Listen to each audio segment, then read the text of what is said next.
Hey, everybody. Thank you, podcast fans, for tuning in. Welcome to our 5th season of Where Brains Meet Beauty podcast. And this is our 208th episode, which is really exciting. So I'm grateful that you're here to join us. And as a reminder, this is our new show format. So we're doing YouTube live stream recordings, so you can watch the show get made here on YouTube.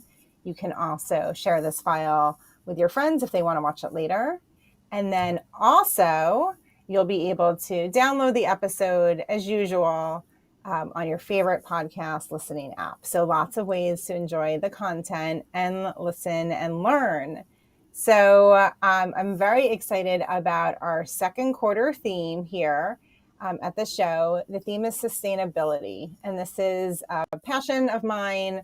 I was always that kid, that 10-year-old who was chasing after people, asking them to recycle their tin cans and their aluminum cans and their paper. And we're better to try to impact change in consumer goods than in the beauty industry.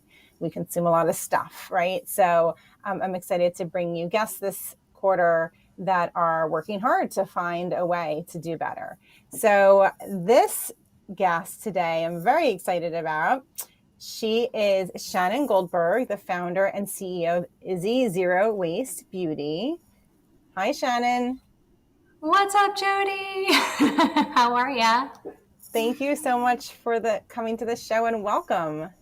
Thank you so much. Excited to be here.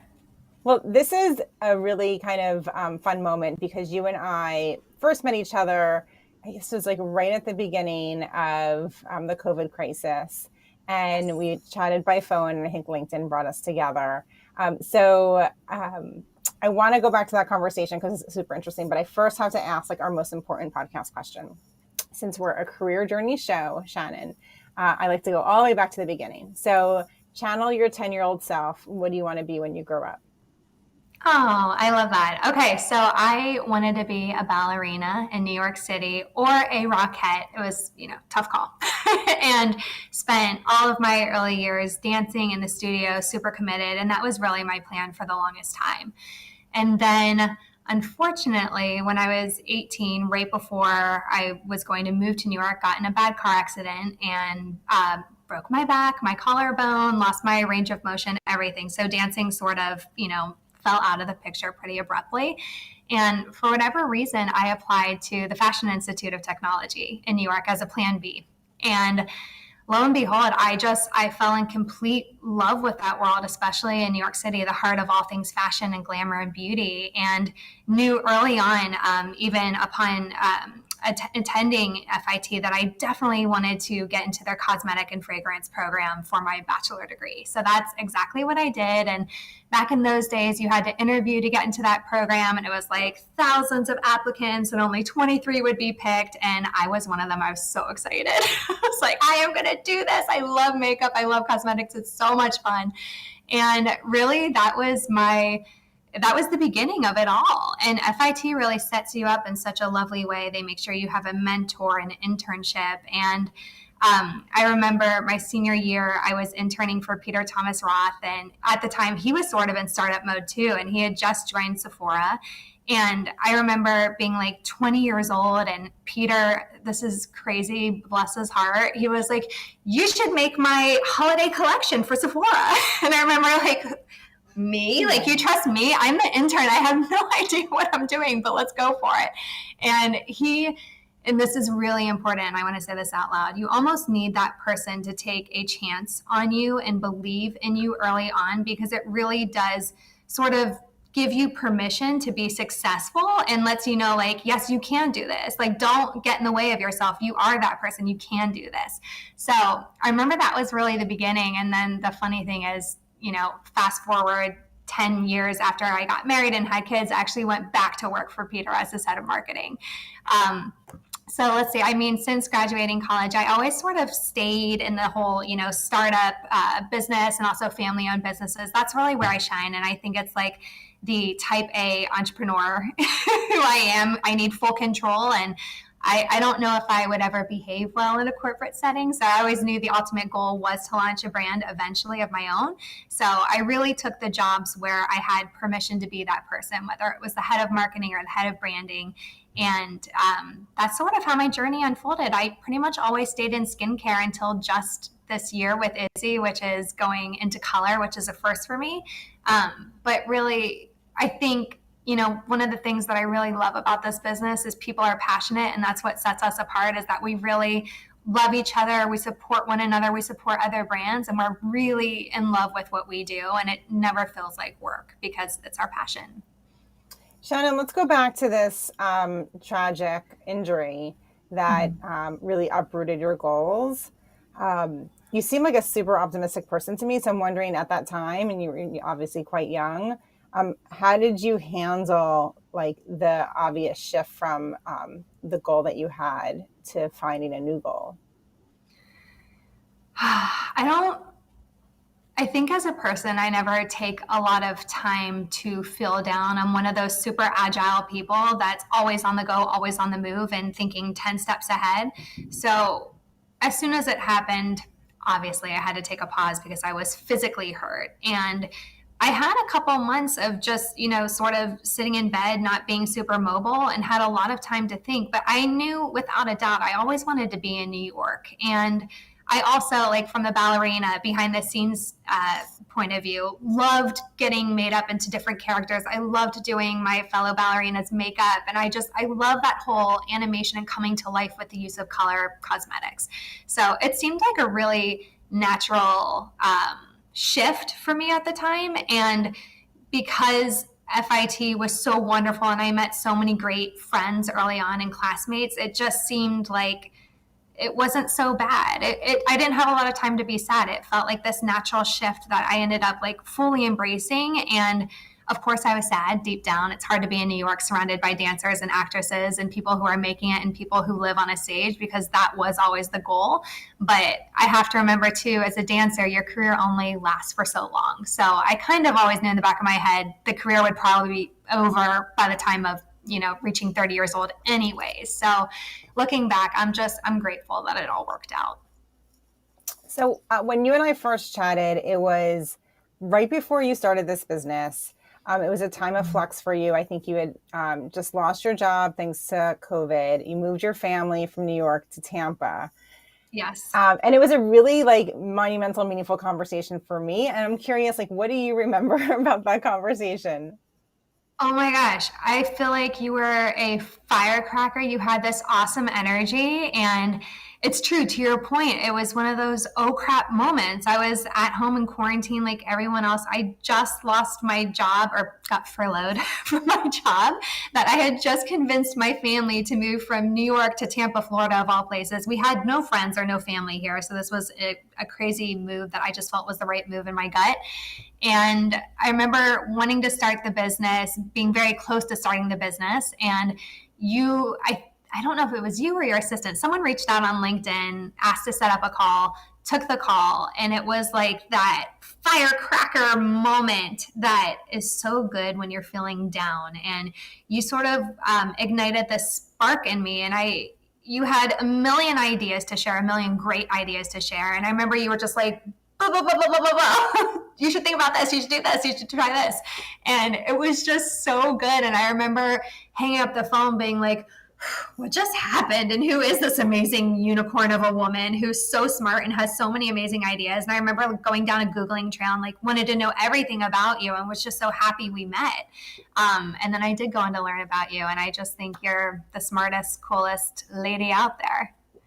Well, thank you for the praise. It's not exactly what I was looking for, but I'll take it. What's so interesting to me after that conversation is that I talk to a lot of people, like it's like the best part of my job is I just get to meet and talk to people in our industry. And I talk to a lot of people who want to make a change, right? Or a lot of people who feel like they don't have a choice, right? They have to make a change. They're put in a situation where change is necessary. But most people don't do it. And like a minute later, you'd made this happen. And that was only 2 years ago. And a lot has happened for you in 2 years. So I guess I'm just curious as to like, what was that moment where you're like, I have to jump on this. I have to make this happen. Right. So, here I am in Tampa, Florida, without a job. And let's all just say it out loud. The beauty industry is not in Tampa, Florida.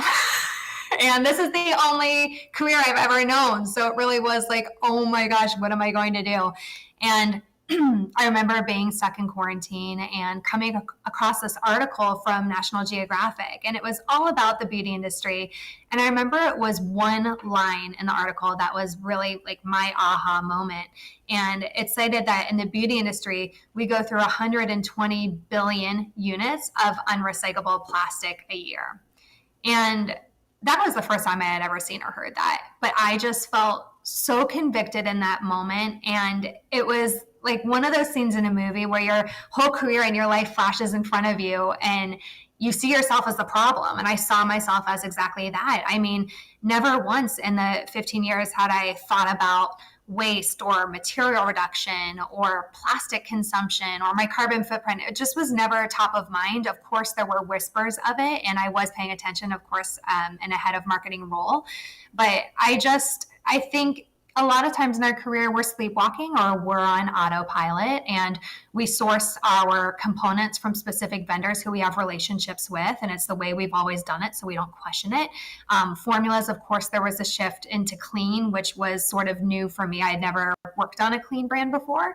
And sustainability, I knew the world was headed that way, but I felt like I didn't really know how to help. I knew I wanted to help, especially after learning the statistics about our business.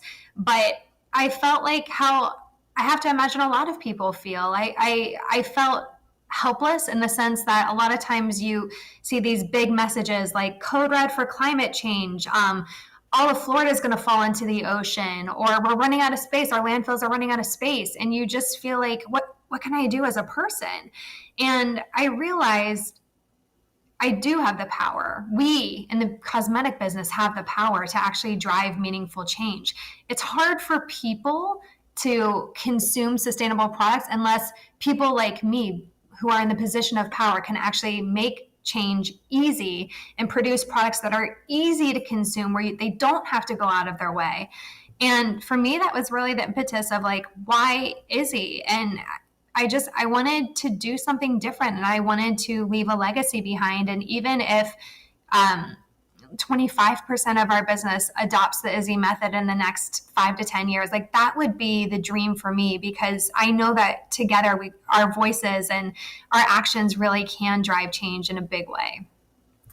I think a lot of the challenges in our industry and other industries around doing better, I'm just going to classify it as doing better, is that there's a lot of there's a lot of areas that need to be addressed, right? So it's waste, or like waste reduction, or maybe it is recycling, or maybe it is the goop, like how we qualify if the goop is okay for the earth, right? So there's all these different like buckets of change that need to happen. It's really hard to make them all happen all at the same time.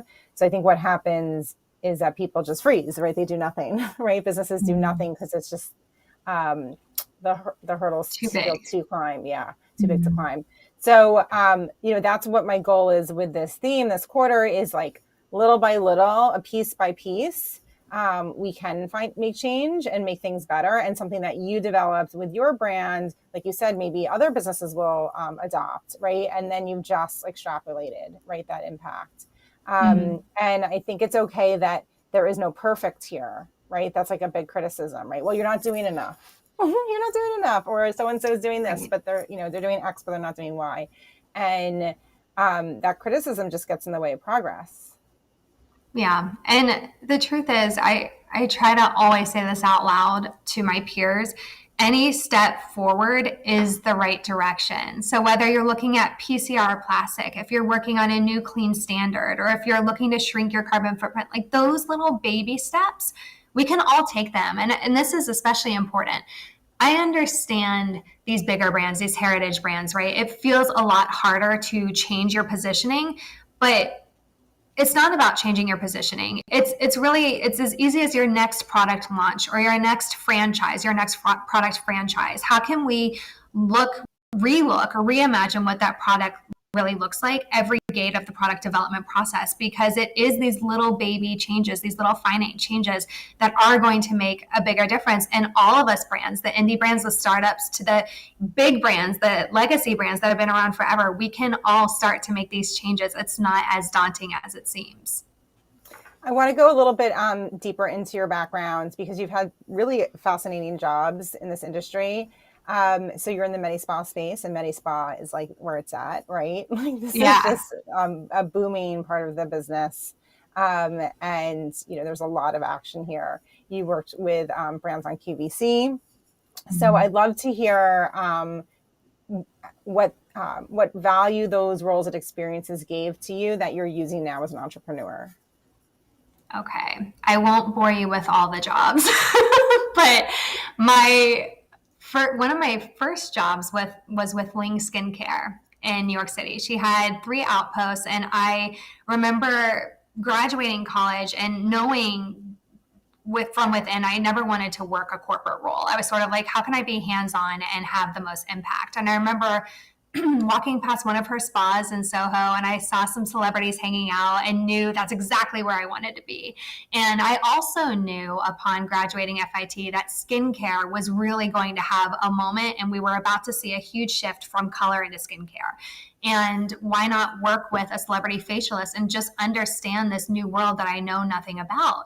And I also knew that working in such a small space, I could also work directly with the founder and hear everything directly from her mouth. And we did so much together. We took her 3 shops and turned her into a national brand. We got her distribution into major hotels and cruise ships, and she ended up going international. And to be a part of that growth early on really gave me the confidence to know that I could do this with other bigger brands. So naturally, I started climbing one small family business at a time, putting in a year or 2 everywhere, which I know never looks good on your resume early on, but I wanted to keep that fire and that passion with every job, do something, really change a business from the ground up, and then sort of leave gracefully and on to the next thing. Because again, I always knew I wanted to start my own brand. So all of these series of moments and jobs were really a collection of moments that would ultimately lead me to the ultimate frontier, being Izzy.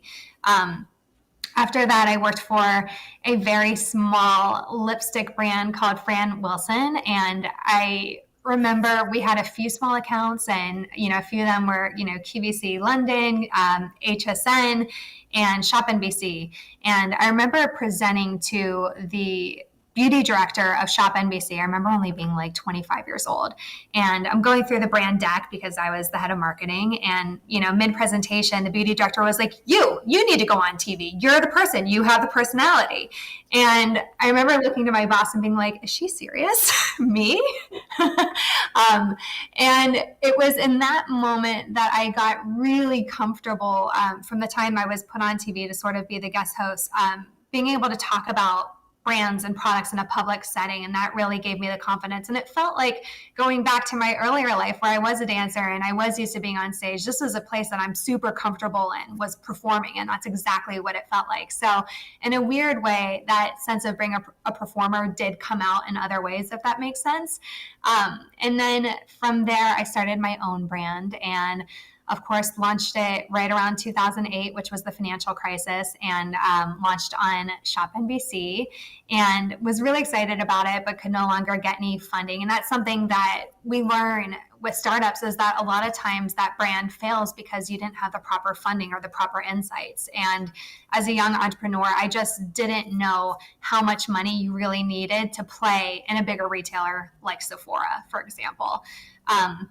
So I had to close that brand down. And that time I decided to become a mommy and had 2 kids back to back. Like I was telling you earlier, just bang those babies out, raise them up to a point where a nanny would be okay to take care of them, and went right back into work. And that's when I knocked back on Peter Thomas Roth's store and just, asked, like, will you have me back? I don't care in what role, but I'm dying to get back into the business. And he ended up putting me into an international sales role to oversee all of the Sephora's and also Ulta, and just grew so much within the Peter Thomas Roth world, from sales and then ultimately into head of marketing and then executive director of marketing.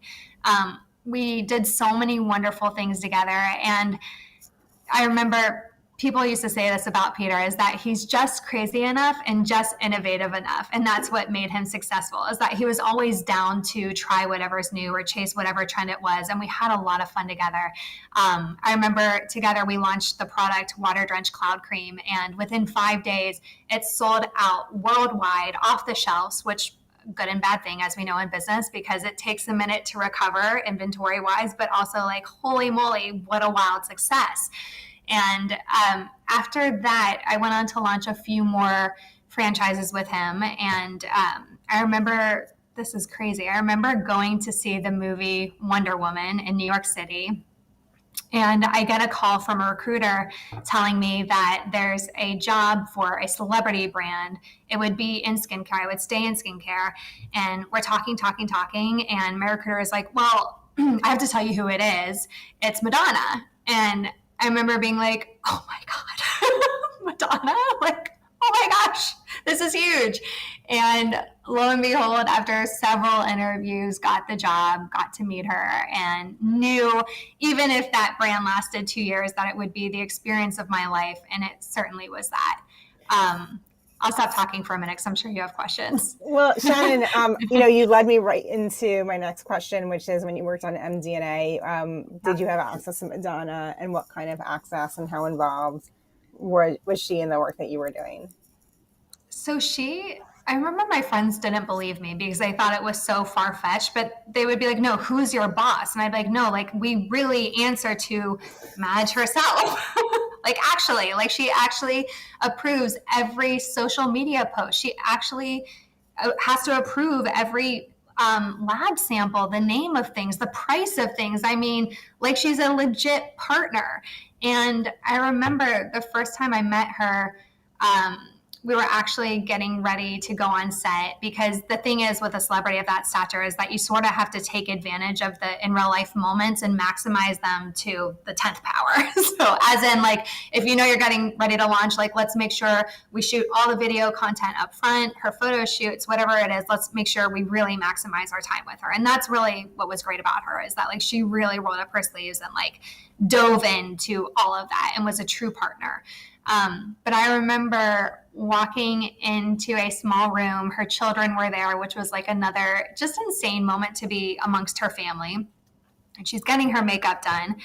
And I remember she just looked me up and down, head to toe, and I'm standing next to her manager, Sarah, who I'm super close with still. And she looks at me and she's like, do you love my mud mask? And I was like, yes. And she was like, do you put it all over your body? And I was like, one, I don't know what to say. So I was like, literally, what else would I be doing with it? Of course I put it all over my body. And I remember at that moment, she looked at me and she winked. And I think that was like the, like, seal of approval with her. Like, okay, I like you. I can get down with you. But it was such a weird, awkward moment that I'll never forget. But wait, Shannon, did you put the mud mask all over your body? No. Of course I didn't. But if Madonna's asking you if you put it over your body, you say yes. You're like, obviously, yes. What else would I be doing with your mud mask? And there's funny moments. I remember we were getting ready for our first press event, and I wanted to take a picture with her just to have that moment of, like, we just did this. And I remember looking at her being like, you look really beautiful. I'm excited for this moment with you. And she took my jaw and turned me to the camera. And I still have this picture. I look like a deer in headlights. And she goes, just shut up and look pretty, Shannon. And I was like, if you go on my Instagram, just scroll all the way down, that photo's there where she has my jaw in her hand, and it was just another awkward moment. But that's my life, a series of awkward moments. So, oh my God, I love these stories. Okay, so this is leading to, like, everything that's always on my mind these days, which is, running a business or being passionate about work, whether you are, work for someone else or you run a business yourself. And this tension between loving what you do so much that you think about it all the time. Like, when you go to bed at night, you have, like, I'm sure, a list, and you wake up in the morning with new lists. But then also, the other stuff that's in your life that's important to you.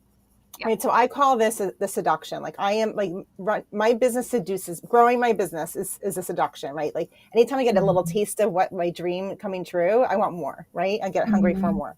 So, but yet I do not want to be somebody who's sitting at my desk all day long, all night long, right? Like I want to be out and about and do the things that I love beyond work. So I'm curious about if you feel like growing your business is seductive. And if it is, what do you love about that seduction, and how do you, I guess, challenge it and, lean into the other things in your life that are seductive beyond work? Ooh, that's a hard question, friend. Okay, so I will say this out loud. I know for sure there's no such life where you have like the balancing, right? The balances of like life and work. I feel like that the weights will never be evenly distributed, but I do feel like now that I have the gift of working from home, that the elements of my life puzzle are fitting together a lot better. So going back to the whole move from New York to Tampa, is we actually had a home in Connecticut so our kids could go to the school we wanted and I could live next to my in-laws. But I worked in New York City, and every day I spent 4 hours commuting, and almost 8 years went by, and I just felt like I didn't know my husband. I didn't know my children. They were being raised by an amazing nanny who I love, but I knew that wasn't the life I wanted. So Tampa was like the easy way for me to jump off my hamster wheel and sort of like dive into the marriage I wanted, the sense of motherhood that I was really striving for, but also work at the same time. So this move was really like my moment of my life is about to change, and I am going to be forever grateful for this moment and like really relish in it, which I am still to this day, 2 years later. Now, in terms of the seduction, this is where it gets hard. So being trained as a classical dancer, I had this amazing instructor growing up, and there was always that like threat of like, if you take a day off or 2 days off, your body is not going to be as flexible, or your range of motion won't be to the extent of which it is today now that you're practicing 8 hours a day. And it's a good thing and a bad thing. The good thing is I have an amazing work ethic and I love working, and am that person who puts my kids on the school bus. I start working at 6:30 in the morning and I don't end until 11. I'm not bragging about it because it's not normal and it's not good. At the same time, what I will say, as a CEO and founder of a company, I've been working really hard on my own mental health, because I know if I'm not okay, then my staff is going to feel it and they're not going to feel okay. So what I am trying to do more and more is, one, just take those moments in the morning to like light a cozy candle, do some yoga or a Peloton ride, and then I'll dive into work. Or I also make it a point to check in with my staff so they know like we're so much more than just a work family. We're family. So how are you? Like checking in with my staff. But the most interesting part of COVID is that a lot of things happen for everyone. Sickness happened, but also babies were born. And actually three of the people on the Izzy staff actually ended up having COVID babies. And it was good for all of us, because I think we all learned to work with each other and collaborate on each other's schedules. And sometimes that may be 6:30 in the morning, which may sound crazy, but we have a shoestring staff and we're all parents of children at younger ages, and that's when we're awake and working. So it's not a bad thing. It just is what it is. And I think it really is about like embracing balance on that level, is just making sure that we all feel like our cup is full at the end of the day. And if anyone is feeling drained, that they know they have a direct line to me and a platform to speak and feel their feelings, and I'm there for them. You said cup, and I have a bucket system. I like visualize buckets, like buckets that you wash the car with. And I have like my work bucket in my visualization. I have my fitness bucket. I have my Real Housewives Bravo TV bucket. I have spontaneous time with my kids bucket, dates with my husband bucket. And I like listen to my body and think about like which bucket feels low, right? If I'm feeling something, it means like probably one of the buckets is low, which one's low. And then I like visualize going to it, and then I like actively fill it up, right? So like the spontaneous time with the kids, when I purposely say spontaneous time with my kids and not just time with my kids, because yes, like I'm making breakfast or dinner or shuttling them around, but that's not always like the quality time I'm craving, right? Like spontaneous time is just picking up, going for a hike, picking up, going on a trip, like whatever, something that can be silly and fun. So I just like make that happen, fill that bucket up, because I can't be like filling those buckets up all the time, right? Like I just have to listen to my body and what my heart and my head is saying. So cup bucket. I feel like it's the same thing. Yeah, no, that's exactly what it is. It's like having awareness of that, because being a pressure cooker is really hard. As in, like, I think we've all been there where it's like all of a sudden it's like layers of problems, and then all of a sudden you explode and you have this crazy moment where you're just like, I can't do this. And it's a 50-car pileup of all your problems. And that's what I'm trying to avoid. That's what I'm trying to avoid for our team right now. And when that does happen, that means we really need to slow down and sit still for a minute and let the dust settle. Shannon, thank you so much for joining the show and sharing your wisdom with our listeners. I loved this conversation. Me too. It's been so good. It has filled my cup and my bucket. And for our listeners, I hope you enjoyed this interview with Shannon. Please subscribe to our series on your favorite podcast app. And for updates about the show, follow us on Instagram at Where Brains Meet Beauty Podcast. So now, Shannon, you can't go anywhere because we have a special YouTube-only feature called Snack Break. I actually have a bowl of chocolate chips next to me. This is my little snack for the day. And the snack break is special and fun and silly and a no judgment zone. So I am thrilled to be here with Shannon Goldberg, founder and CEO of Izzy Zero Waste Beauty. And Shannon, we're going to play a game. We called it Waste Swap or Flop. Okay, so there's a lot of products on the market that claim to be zero waste solutions. And we figured we'd tap into your expertise to help us as consumers navigate which items actually reduce waste and what might actually do more harm than good, right? So it's a lot of confusion. I think this is one of the biggest challenges of your business, probably, is consumer confusion, yes. Right? So there's no judgment here, but we need your help. What should we swap, or is it a flop? Okay. So are you ready? Yes. Okay, let's go. Okay, so natural loofahs as opposed to like a washcloth. Swap or flop? Swap, especially if there's no dyes or extra strings. If it's just by itself like that, then it's good and it's naturally occurring. Great, that's helpful. Okay, reusable cotton rounds. This would be instead of buying the disposable ones. Is this a swap or flop? This is an obvious swap. Tell us why. Because they're reusable, and it is one of the 4 R's of reduce, recycle, reuse, and refill.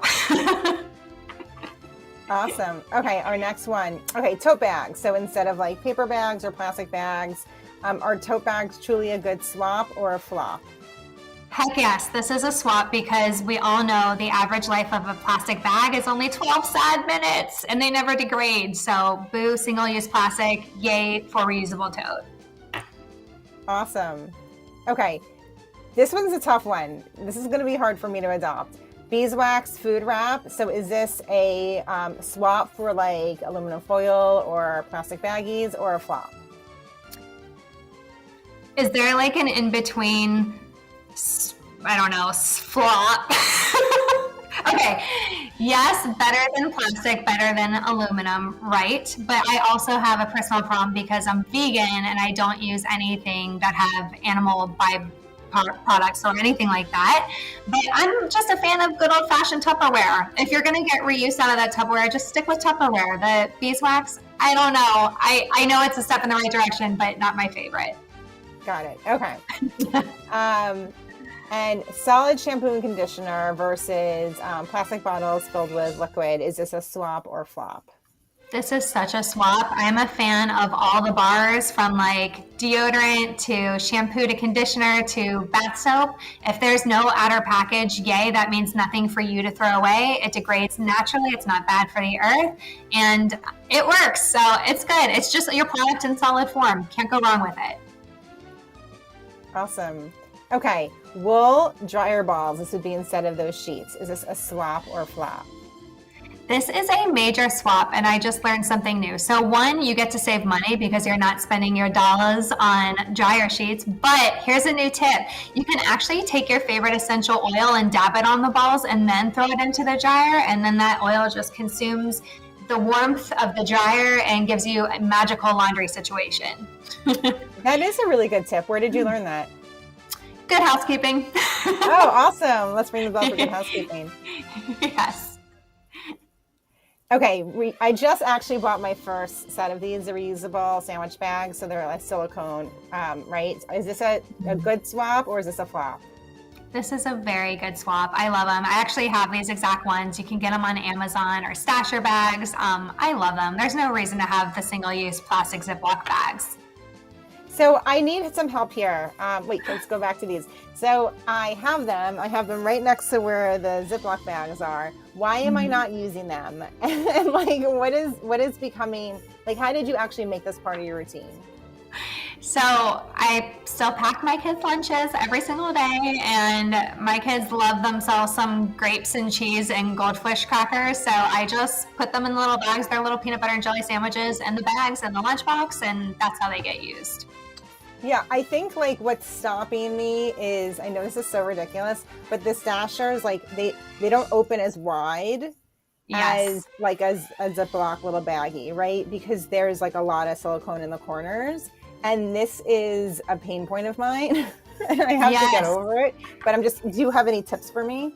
Yes, you may also love, man, I wish I knew the brand. If you go on Amazon, they have cloth bags with little zippers and really cute patterns. So if you're not down with the silicone and how it opens, I know exactly what you're talking about. I also have the cloth reusable zip bags, which are great. Okay. And they come Okay, in big size, little size, all the sizes. I will keep trying this one because I want this to work for me. Okay, let's get to the next one. Yep. Plastic-free refillable cleaning supplies. So this would be sometimes it's tablets, right, that you add water to make your household cleaners or alternatives. Are these swaps or flops? I actually subscribe to Clean Cult, which you have in the picture now, and I am obsessed with this brand. It's a total swap for me. One, not only are the primary components super chic, but the formula smells so good and they actually work. And every single one of my cleaning products, from hand soap to dish soap to laundry, is all Clean Cult at this point. So good. Awesome. Okay, well, thank you for playing. This was so fun. That was so fun. I think I You said feel swap one relieved too now many that it's times. over? Are you Yes, I was. relieved? No, I feel like it went by really freaking fast. I feel like we've been only on for like 10 minutes. What happened? Okay, well, we only have a few minutes left, and then the final part of our snack break is actually fan questions. So we ask our fans on Instagram what they want to know from you, Shannon. So let's see how many we can get through. The first one is such a great question. Your brand name. What was the process of coming up with Izzy Zero Waste Beauty? I love this one. So, my co founder and engineer, he deserves all the glory here because how the heck he figured out stainless steel components that have never been done before was like, and his firstborn daughter is named Izzy. And we love the name. We also did a little study, and it turns out America loves 4-letter brand names like Uber. And Izzy, the last part is that it's gender neutral. So a lot of people don't know this. Izzy used to be a man's name back in the day. And it has slowly transitioned from girls to now gender neutral fluid. And we loved it. It's fun. It's sweet. Can't go wrong with Izzy. Awesome. Okay, so second question. How do you challenge your consumers who've adopted your mascara as part of their routine to add one more zero waste practice to their lives? Wow, that's a really good question. Yes. So one, a lot of them have already been asking to add on the lip butter or the brown mascara. So it doesn't take much work on my end. But the one thing that I can always do is offer a discount to make their lives easier because let's face it, our product is not cheap and the dollars can add up, especially if you're subscribing. But we do love to give price breaks and we love to do bundles with discounts. So that is how. Awesome. Okay, last question. What is your favorite sustainable non-beauty product? Gosh, why do you do this to me? My favorite sustainable non-beauty product. And it can be cleaning or Whatever you want, but it can't be beauty. whatever I want. Okay. The one I'm really getting down on right now is Hanny, the sustainable razor. I feel fashionable, I feel cool, and it's not so scary because I felt like the plastic razors were really hard for me to get away from because it's all most of us know. But it comes, not only is it a really cute, chic razor, but it also comes with this product called the Shave Pillow. And I swear to you, it is the smoothest shave I've ever had. Plus, the goop smells delicious. And it is very cool. It's a really good trade off that I would challenge any of you to try. It's Hanny, Hanni. Thank you, because I didn't even know that brand existed or that there were options. Really didn't even know there were So options, good. honestly. Yes. My favorite non-beauty product lately has been for the laundry. I can't remember the name of them. It's sheets for they're sheets of soap instead of Ooh. the jug with like the liquid in it. Yes. So you just it comes in an envelope, so there's almost no waste. It's just a paper envelope that they come in, and you just throw one sheet, and there's no plastic or anything. That just disintegrates into soap. So it's basically a soap sheet for the laundry, and then I no longer have to have plastic jugs, which I'm very excited about. Ooh, you go. Yes, no, that's a good one too. It's hard. It's hard to say. But here's the one thing I have learned for most things before you order, try to do a sustainable swap because they're out there. Everything from the pens you're using, the notebooks you're using, whatever it is in your daily life, see if you can challenge yourself, especially in April, which is Earth Month, to make the swap. Yes, maybe that's something I can adopt. Maybe it's like once a weekend, right? To start, right? Like what can I, when I'm buying stuff, right? Which is Right. usually what's happening on the weekends. Um, how can I be a little more conscious and think through the purchase as opposed to just going through the motions, right? Right, because that's what it is. They're all bad habits that we need to break. That's all it is. It's like one little thing at a time. Like, yes, we can all get the reusable tote and the reusable coffee mug, but it really does go much more than that. And it's these little micro steps that end up making a very big impact down the road. Well, thank you so much, Shannon. We loved having a snack break with you. And for thank you to you being our 208th episode guest. Woo, so much fun. Thank you, Jody. I loved it. This was a great moment and I love chatting with you. Well, I'd also like to thank people behind the scenes. There's many who make this happen. So that's Esperanza, our producer, Nico, our sound engineer, Kiwi, our director, who's cheering Esperanza on from behind the scenes, and Molly on social media. So thank you to the team. And please stick around because in just a little under 15 minutes, we're going to have our next interview with Shantae Lundy. She's the founder and CEO of Black Girl Sunscreen. So you can catch our next streamed episode in just a few minutes. And then our last piece of news here is that we're now booking guests for our Q4 theme, and that theme is health. So if our listeners want to hear from people in the health industry and want to hear about innovation in their career journey, please just message us on Where Brains Meets Beauty podcast on Instagram and on my LinkedIn at Jody Katz with your guest suggestions. Thanks, everybody.